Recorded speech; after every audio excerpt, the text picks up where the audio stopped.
പ്രിയമുള്ളവരെ, Iraq, Iran, Egypt തുടങ്ങിയ പത്തോളം രാജ്യങ്ങളുടെ ഭരണാധികാരിയായിരുന്നു മഹാനായ ഉമർ ഇബ്നുൽ ഖത്താബ് റളിയല്ലാഹു അൻഹു.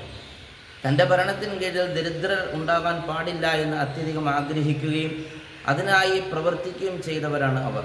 എന്തിനേറെ പറയണം, തൻ്റെ രാജ്യത്ത് വെള്ളം ലഭ്യമാകാതെ ഒരു മൃഗം മരണപ്പെട്ടാൽ അതിൻ്റെ ഉത്തരവാദിത്തം തനിക്കാണെന്ന് മനസ്സിലാക്കുകയും അതിനായി പ്രയത്നിക്കുകയും ചെയ്തവരായിരുന്നു ഉമർ റളിയല്ലാഹു അൻഹു.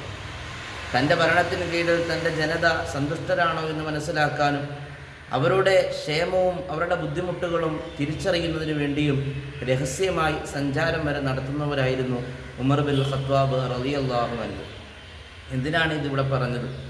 നമുക്കറിയാം, സ്ഥാനാർത്ഥി നിർണയം കഴിഞ്ഞ് ഓരോ സ്ഥാനാർത്ഥികളും അവരവരുടെ വോട്ടർമാരെ കാണാനുള്ള നെട്ടോട്ടമാണ്. പകലന്തിയോളം ഊണുമുറക്കവും ഒഴിച്ച് അവർ കഷ്ടപ്പെടുകയാണ്.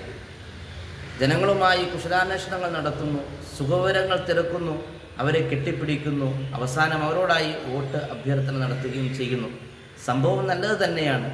പക്ഷേ ജയിച്ച് അധികാരം കിട്ടിയതിന് ശേഷവും തങ്ങളുടെ ജനതയുടെ സുഖവിവരങ്ങൾ തിരക്കണം, കുശലങ്ങൾ ചോദിച്ചറിയണം, അവരെ കാണാൻ ഇടയ്ക്കിടെ ഒരു സന്ദർശനം നടത്തണം. വീടില്ലാത്തവർക്ക്, അതുപോലെ തന്നെ മരുന്ന് വാങ്ങാൻ ഗതിയില്ലാത്തവർക്ക്, ഒരു നേരത്തെ ഭക്ഷണത്തിന് വകയില്ലാത്തവർക്ക് അത്താണിയാകാൻ ഓരോ ഭരണാധികാരികൾക്കും കഴിയണം.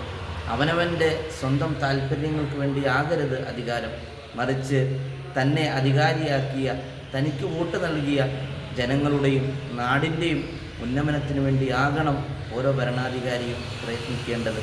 അങ്ങനെയുള്ള നല്ല നേതൃത്വങ്ങൾക്ക് വേണ്ടി, നല്ല ഭരണാധികാരികൾക്ക് വേണ്ടി നമുക്ക് കാത്തിരിക്കാം.